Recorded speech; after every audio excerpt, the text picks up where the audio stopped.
hujan deras. Makanan udah tersaji banyak.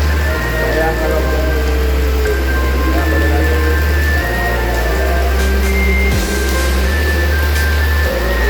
Deras sekali.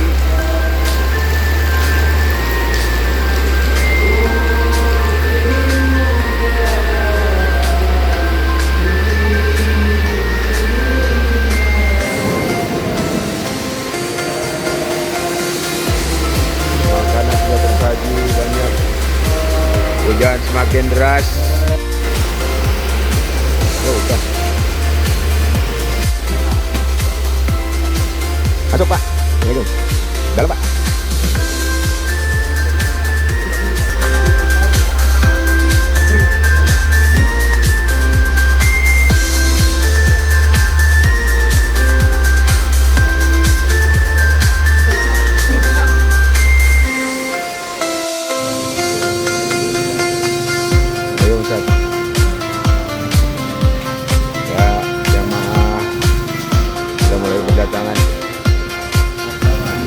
Waalaikumsalam. Silakan masuk Pak.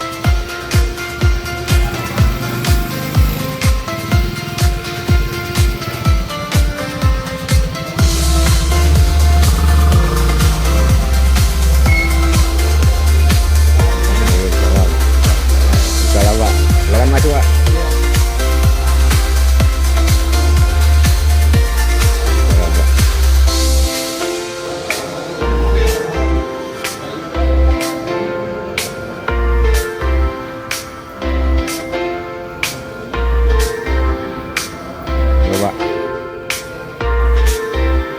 Waalaikumsalam.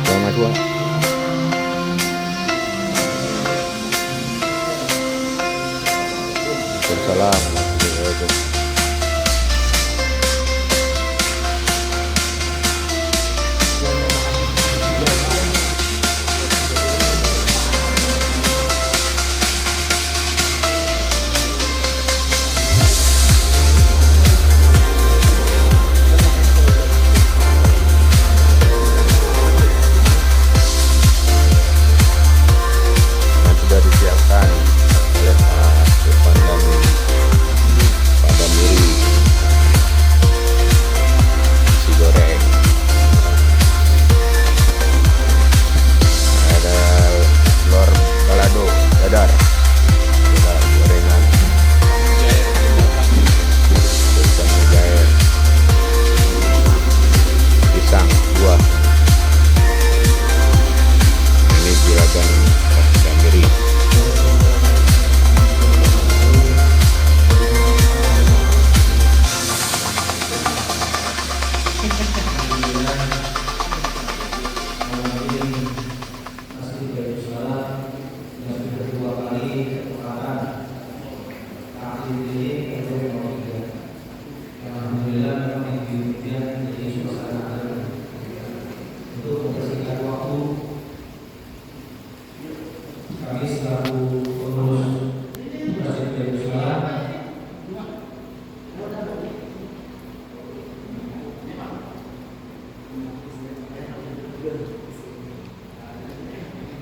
Alhamdulillah hujan sudah reda, sudah berhenti hujan.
Allah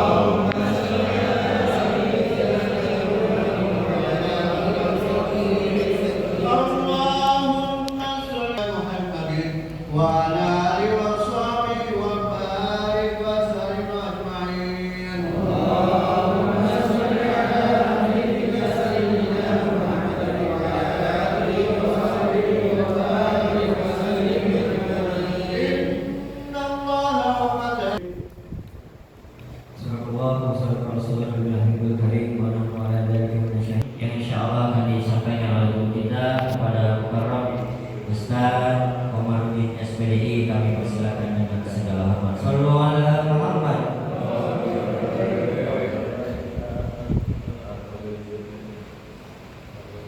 Assalamualaikum warahmatullahi wabarakatuh.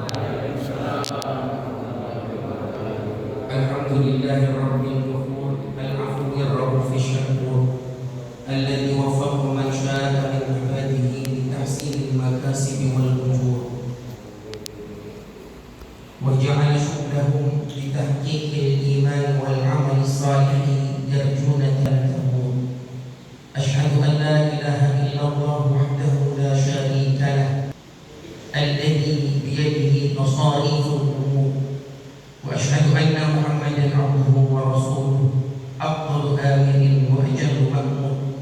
Allahumma salli wa sallim wa barik ala hadha an-nabiyil karim sayyidina wa maulana Muhammadin wa ala alihi wa ashabihi wa tabi'in lahum bi ihsanin ila yaumin nusyur. Amma ba'du, fa ya ibadallah, usi nafsi wa iyyakum bi taqwallahi wa ta'atihi faqad faza al-muttaqun wa la tamutunna illa wa antum muslimun.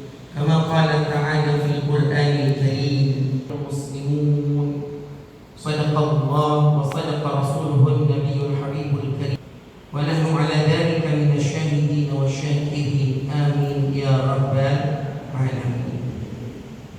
Ya Rabbi bil Mustafa balligh maqasidana waghfir lana ma maqa ya wasi'al karami. Ya Rabbi bil Mustafa balligh maqasidana waghfir lana ma maqa ya wasi'al karami. Ya Rabbi bil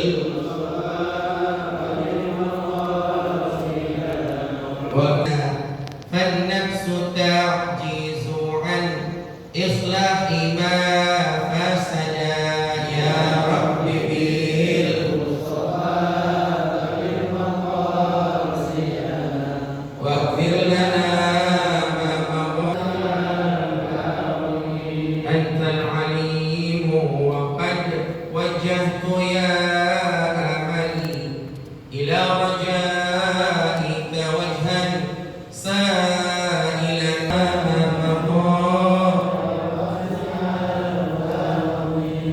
وللرجاء ثواب أنت تعلمه بدوام الستر لي أبدا.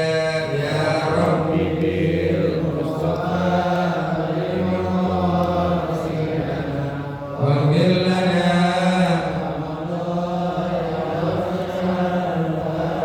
مولاي صل وسلم دائما أبدا على حبيبك خير الخلق كلهم. يا رب واغفر لنا واسع الكرم.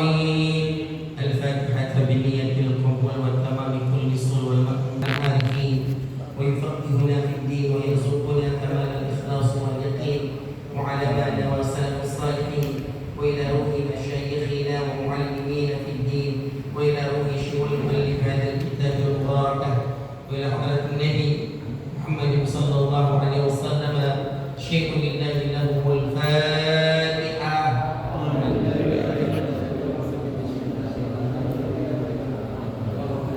مالك يوم الدين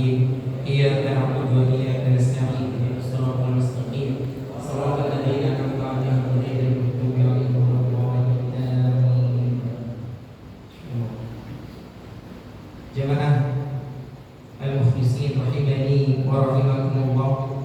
Pertama-tama marilah kita panjatkan puji serta syukur kehadirat Allah Subhanahu wa taala. Salawat serta salam semoga tetap tercurah limpahkan kepada Nabi besar Muhammad sallallahu alaihi wasallam. Yang kami hormati Ketua DKM Masjid Baitus Salam dan seluruh pengurus, yang kami hormati sahabat kami, Masya Allah, Al-Ustaz Al-Haj Sayyid Ahmad, alhamdulillah beliau Masya Allah masih hangat ya, jamaah haji Indonesia tahun ini, alhamdulillah. Mohon doanya kita bisa sama-sama laksanakan ya Rabbal Alamin. Juga sahabat kami Ustaz Hendrik dan orang tua kami Bapak Ustaz Mansur, Masya Allah, kita doakan semua orang tua kita guru senantiasa Allah berikan keberkahan dunia dan akhiratnya, amin ya Rabbal Alamin. Sebelumnya saya mau nyapa dulu ini, semuanya sehat, alhamdulillah. Alhamdulillah sehatnya. Kantong sehat, kantong. Alhamdulillah. Nah, ini penting, kantong ditanya juga karena kita berkantong Allah. Ya. Ini kantong ini menjadi bagian yang tidak terlepaskan dari kehidupan kita. Makanya kalau kondisi badan sehat itu dia tanya kantong sehatkan. Ada satu ketika sahabat mulia namanya Abu Darda. Siapa Bapak? Abu Darda ini adalah asli dari kota Yasrib atau kota Madinah. Ya, sekarang dikenal Madinah Al-Munawwarah, kota Madinah. Kemudian ada sahabat yang hijrah yaitu Salman Al-Farisi. Salman Al-Farisi ini dikenal dengan siasat perangnya karena orang-orang Persia memang jago dalam teknik berperang. Nah, ini kalau sejarahnya panjang, kami kutip di dalam kitab, ada namanya kitab Ar-Rijal Hawla Rasul, yaitu menjelaskan tentang sahabat-sahabat baginda Rasulullah sallallahu alaihi wasallam. Salah satunya diceritakan tentang sahabat Abu Darda, juga dikisahkan tentang sahabat Salman Al-Farisi. Kisahnya panjang. Kalau kita dengar kisah sahabat Salman Al-Farisi ini, bagaimana perjalanan beliau untuk mendapatkan hidayah, Masya Allah. Ya, beliau hidup di kalangan bangsawan. Bangsawan berarti darah juga biru.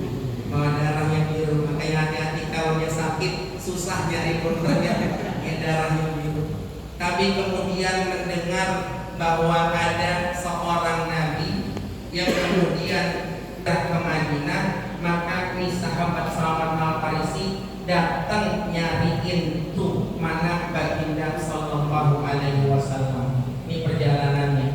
Dalam perjalanannya di zaman itu tindak kejahatan sudah bukan lagi hal yang asing, bukan hal yang aneh, tapi sudah menjadi hal yang biasa. Jadi kalau zaman sekarang rampok, maling, yang diambil harta kita. Zaman sekarang maling harta kita.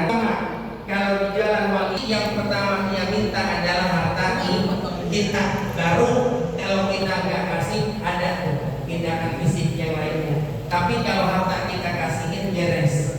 Di zaman itu Pak, di zaman itu harta itu bagian kecil. Karena yang namanya musafir, yang namanya orang dalam perjalanan pasti bawa hartanya nggak banyak, bawanya sedikit yang lebih mahal. Apa yang lebih mahal?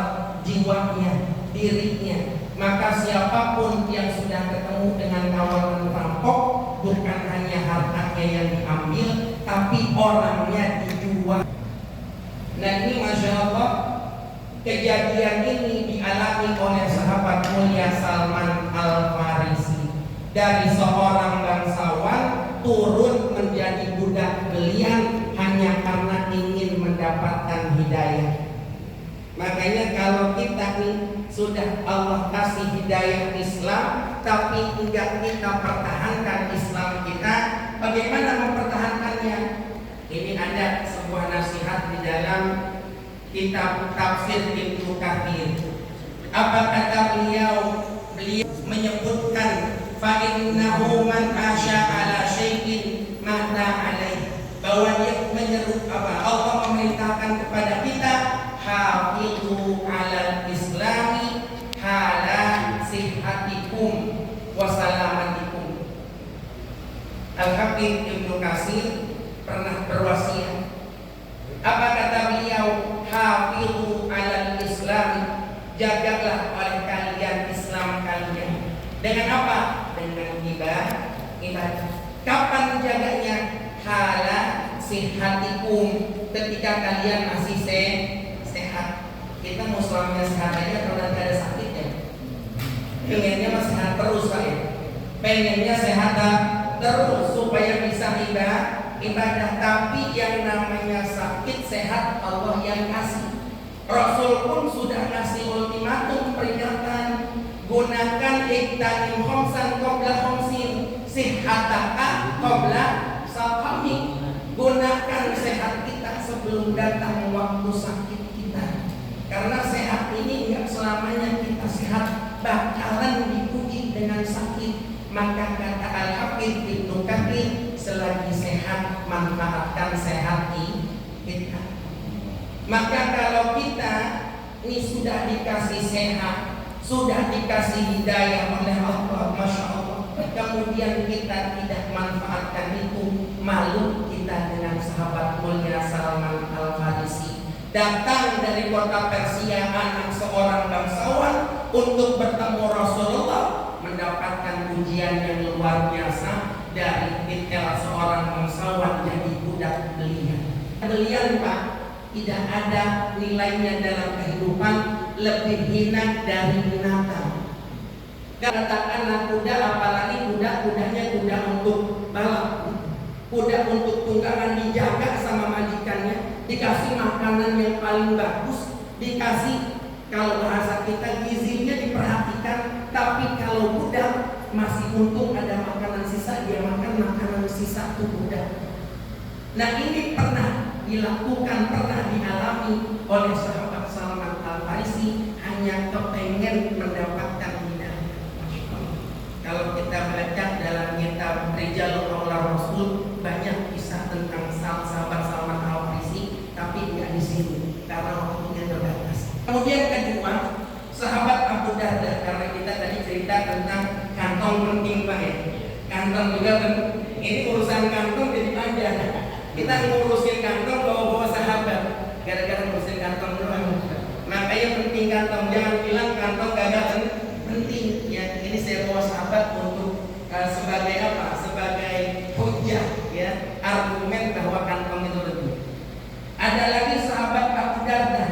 Sahabat Abu Darda ini sebelum Islam datang ke tanah Yasrib adalah pedagang yang sukses. Kalau pedagang kita bilangnya tajir, gitu ya. Padahal tajir itu bahasa Arab, artinya pedagang. Gitu. Tajir itu tajirun artinya pedagang.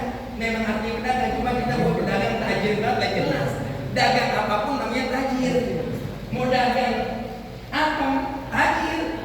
Dan memang tajirun itu artinya pedagang. Ya, jadi takut. Lila katanya jangan takut dagang karena pasti tajir. Jamaah yang dirahmati Allah Subhanahu wa taala. Pedagang yang sukses. Kemudian singkat cerita, begitu terjadi peristiwa hijrah, maka antara Salman Al-Farisi dipersaudarakan dengan sahabat mulia Abu Darda. Jadi dipersaudarakan itu tuan rumah dengan tamu. Biasanya yang namanya tuan rumah pasti lebih kaya dari tamu kagak bawa apa-apa. Saya pernah kisahkan bagaimana perjalanan hijrah itu, bahwa yang namanya hijrah perjalanannya kira-kira 700 km itu Masya Allah, kalau sekarang bisa cepat 2 jam sampai ya dari Mekah Madinah. Dulu nggak bisa begitu. Hitungannya kalau kami baca itu berangkatnya tanggal 27 Safar sampai di kota Madinah tanggal 12 Rabiul Awal, kira-kira 2 minggu. Jadi perjalanannya 2 minggu dari kota Mekah ke kota Madinah. Itu perjalanan yang ditempuh kaum muslimin. Dan perjalanannya pun yang ditempuh bukan jalan yang biasa digunakan. Kenapa? Kalau yang biasa digunakan sudah dihadang sama kafir Quraisy, habis Islam tinggal nama. Maka yang dicari jalan, kalau kita jalan-jalan apa? Jalan tikus. Bahkan kalau bisa musruk-musruk, kita nyari jalanan yang nggak pernah dilewatin sama orang. Supaya apa? Supaya nggak bisa ditebak lewat mana kaum muslimin. Kira-kira kalau jalan model begitu, kita bawa harta banyak atau banyak banget? Banyak atau banyak banget kita bawa?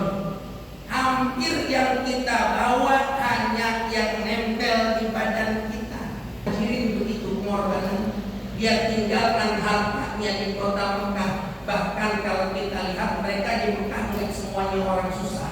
Banyak sahabat-sahabat muhajirin yang awalnya memang kaya raya. Abu Bakar kaya raya, Sayyidah Khadijah apalagi, kemudian Utsman bin Affan kaya raya, tapi semua hartanya ditinggalkan untuk memperjuangkan hidayah, untuk mendapatkan, untuk mempertahankan hidayah.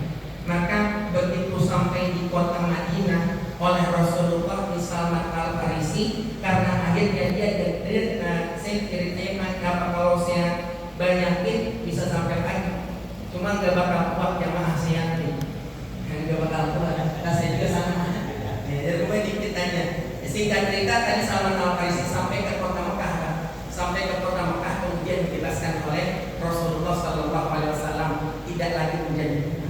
Kemudian ikut berhijrah ke kota Madinah. Dari Madinah, dari Persia ke Madinah, dari Madinah ke Mekah, dari Mekah balik lagi ke Madinah. Itu sahabat Salman Al-Farisi hanya untuk bisa mendapatkan hidayah. Di kota Madinah setelah prosesi hijrah, maka dipersahabatkan, dipersaudarakan dengan sahabat Abu Darda. Ini masih urusan kantong. Nah ini titik kantong di sini. Abu Darda ini pola pikirnya sangat luar biasa. Beliau awalnya begitu sudah mulai mengenal Islam, beliau bagi waktunya separuh untuk Allah, separuh untuk kerja, untuk dunia. Yang benar. Tapi kemudian begitu dia rasakan, kok kecenderungannya malah dunia.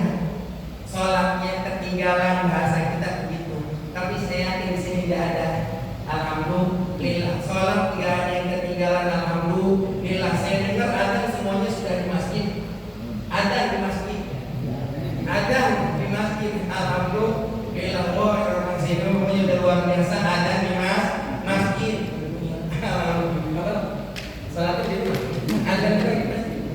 Ada di masjid. Maka jamaah yang dirahmati Allah Subhanahu wa taala, kemudian Abu Darda ubah lagi. Oh ternyata nggak bisa, saya separuh usaha, separuh untuk Allah. Ditinggalkan semua pekerjaannya.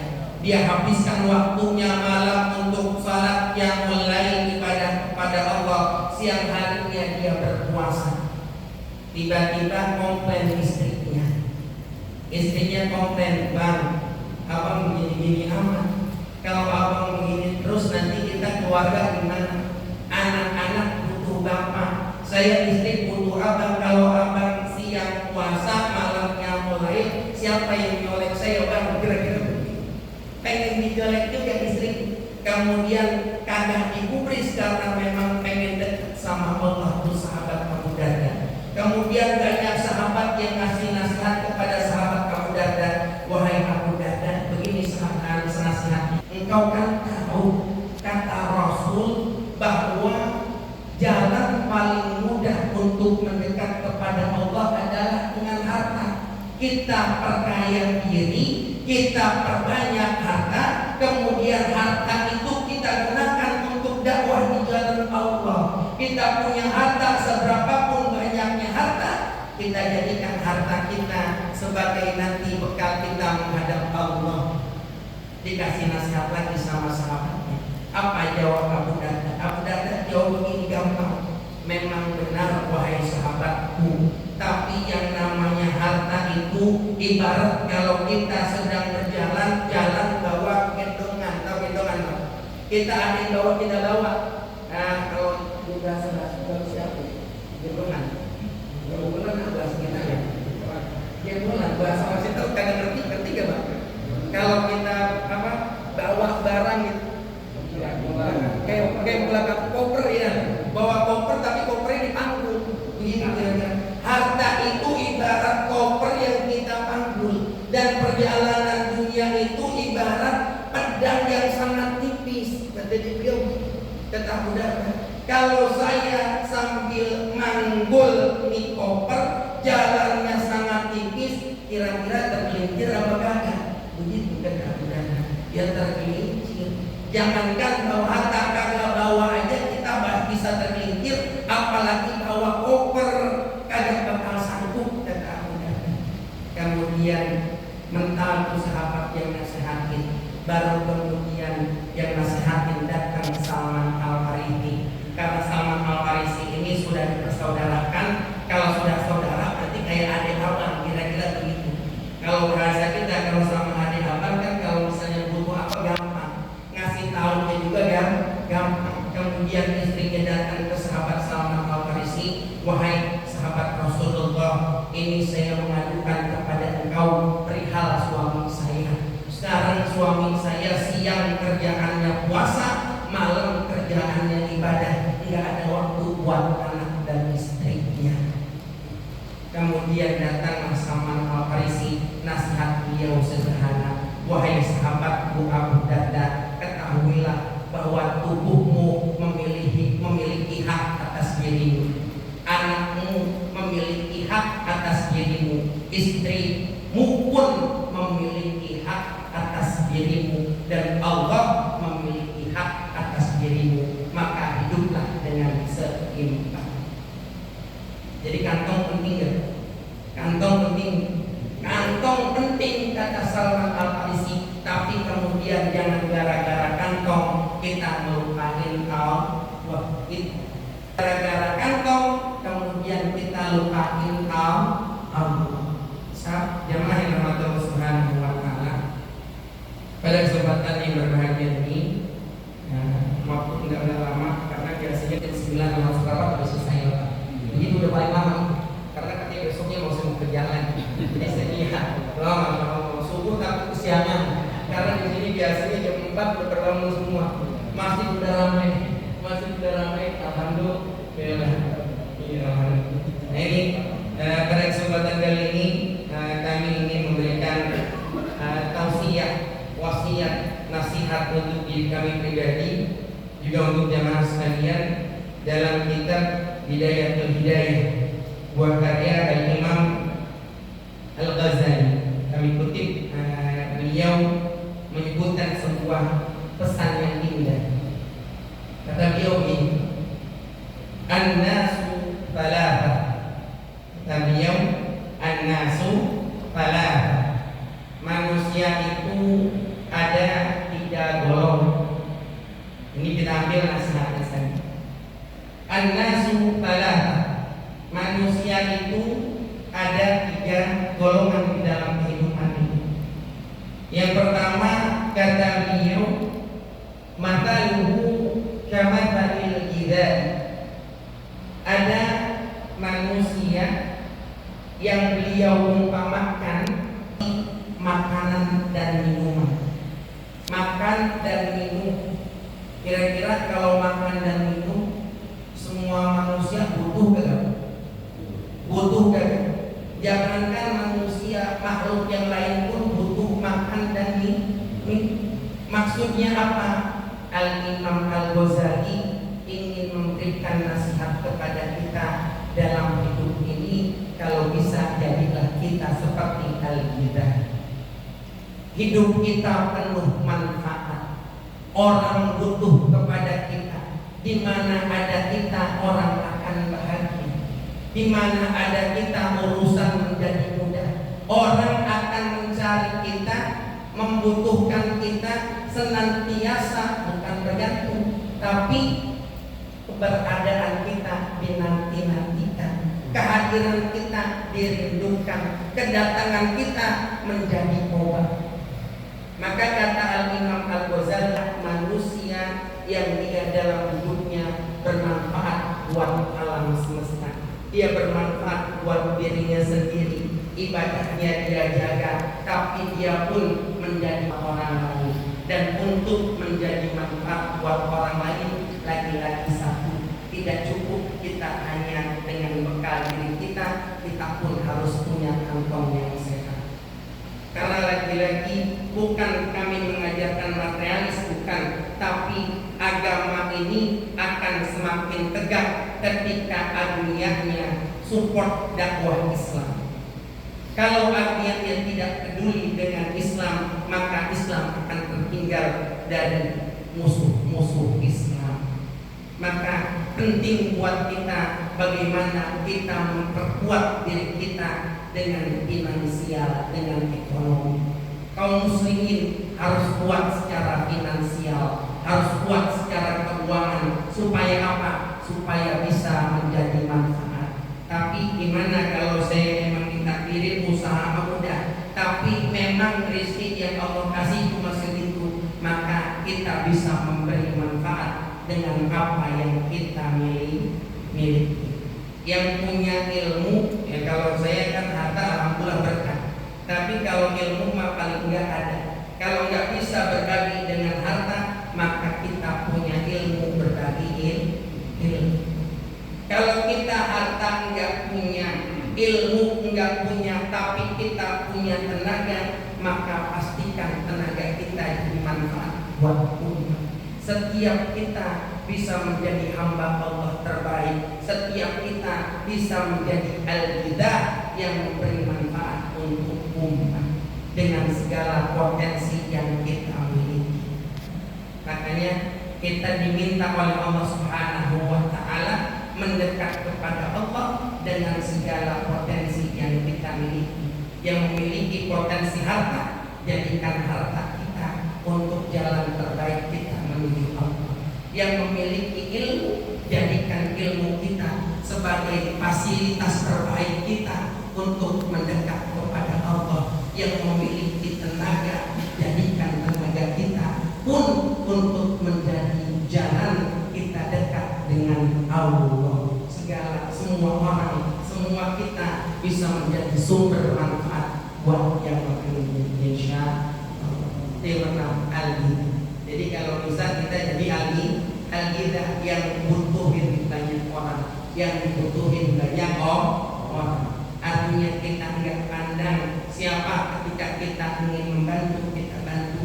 Oh dia orang lain, oh dia bukan dari golongan saya, bukan jamaah saya, enggak saya bantu, bukan.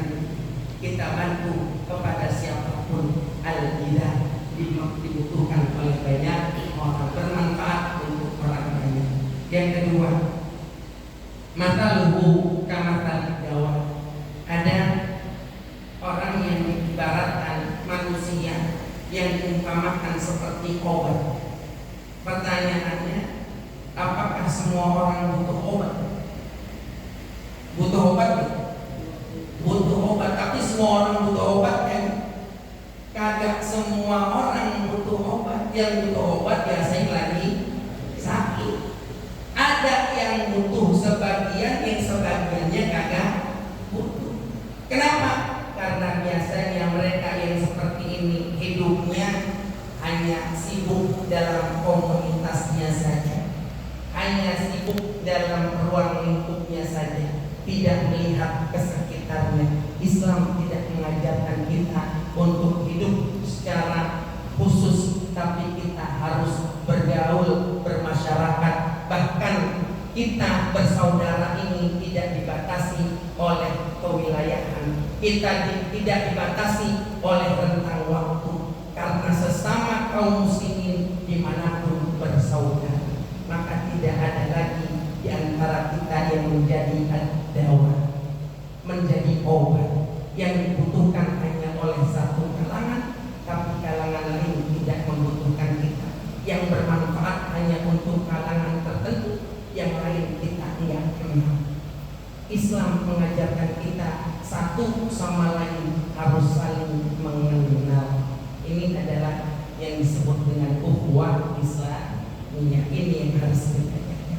Yang terakhir, ini yang jangan sampai ada pada diri kita. Mataluhu kamatalida. Yang terakhir diibaratkan adalah manusia yang diibaratkan sepertinya ada yang mau penyakit, ada yang mau penyakit. Ada orang yang diibaratkan penyakit. Dia datang, kita pergi, kira-kira enak gak hidup. Harta banyak, tapi hartanya tidak pernah bermanfaat buat orang lain. Ilmu banyak, tapi kalau minta nasihat perlu bayar. Kita minta nasihat bayar, minta ilmu bayar. Nah ini makanya apa? Kata Imam Ghazali yang model kayak begini, matalhu kamatalina. Dia hidup tapi tidak memberikan manfaat sedikit pun untuk umat.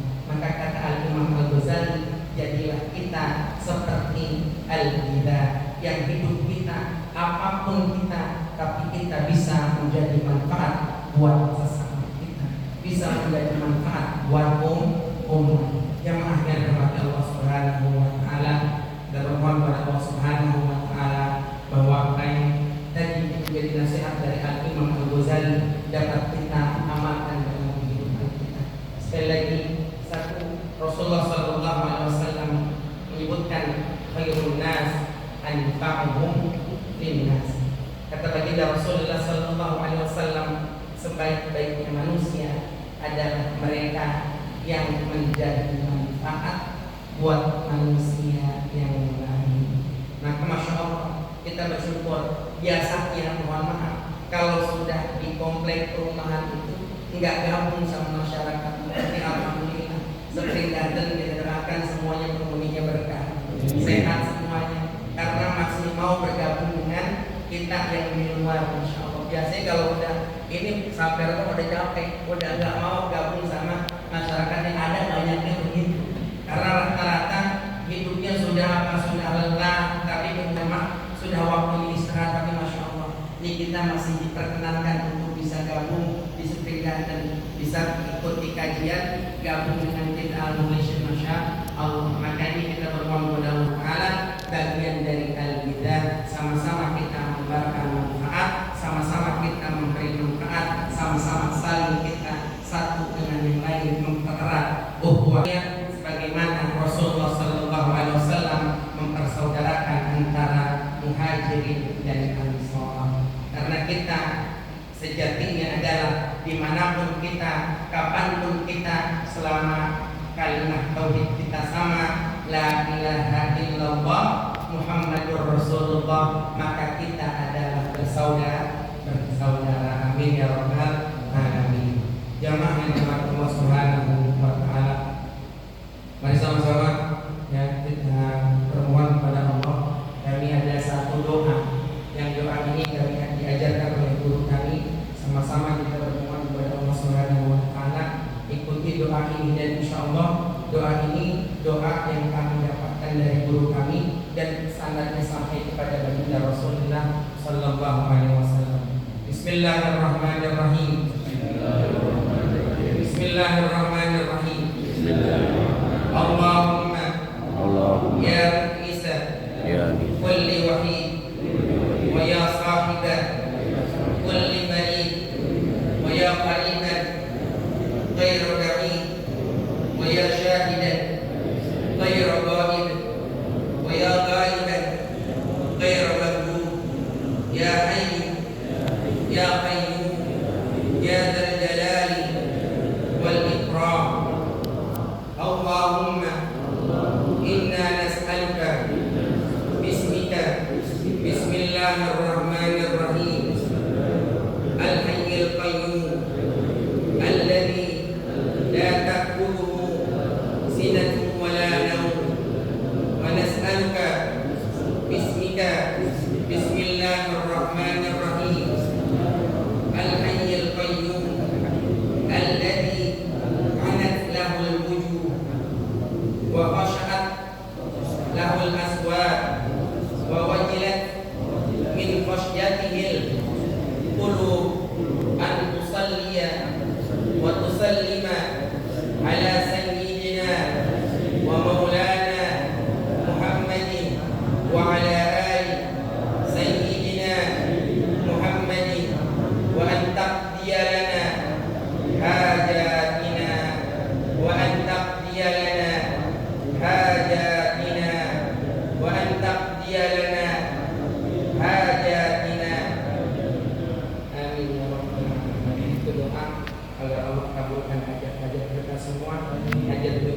akhirat kita dan seluruh hajat kaum muslimin di seluruh dunia. Nah, supaya apa? Dari doa kita menjadi bagian dari kaum muslimin dunia. Karena jangan sampai pada saat nanti yaumul hisab, begitu dihisab kita ditanya oleh Allah Subhanahu wa taala tentang kondisi saudara-saudara kita yang tidak seberuntung kita masya Allah, Allah kasih rezeki, Allah kasih kesempatan, Allah kasih keluaran waktu, keluaran semuanya Allah berikan kemudahan. Ada saudara-saudara kita yang di luar sana untuk ibadah susah, masjid tidak ada. Untuk jangankan kalau kita sekarang pengajian bisa menikmati hidangan, ada saudara-saudara kita di luar sana yang barangkali sampai saat ini mereka susah untuk mencari makan, susah untuk mendapatkan hanya minum atau persediaan air bersih.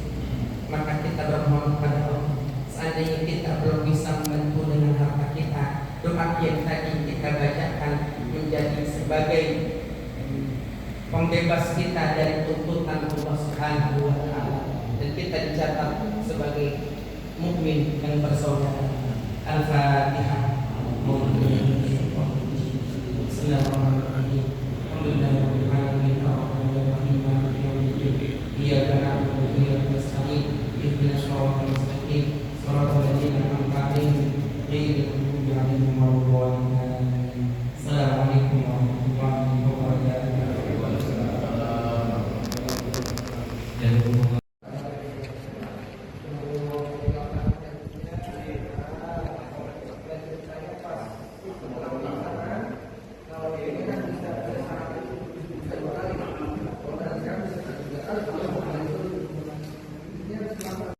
Ini kayaknya kondisinya hampir sama kemarin minggu lalu juga.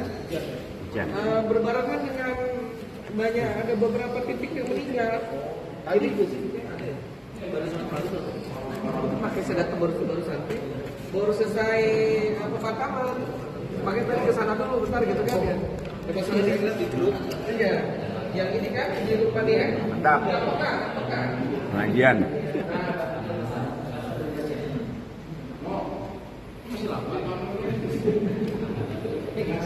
Ya Allah, berkah amat,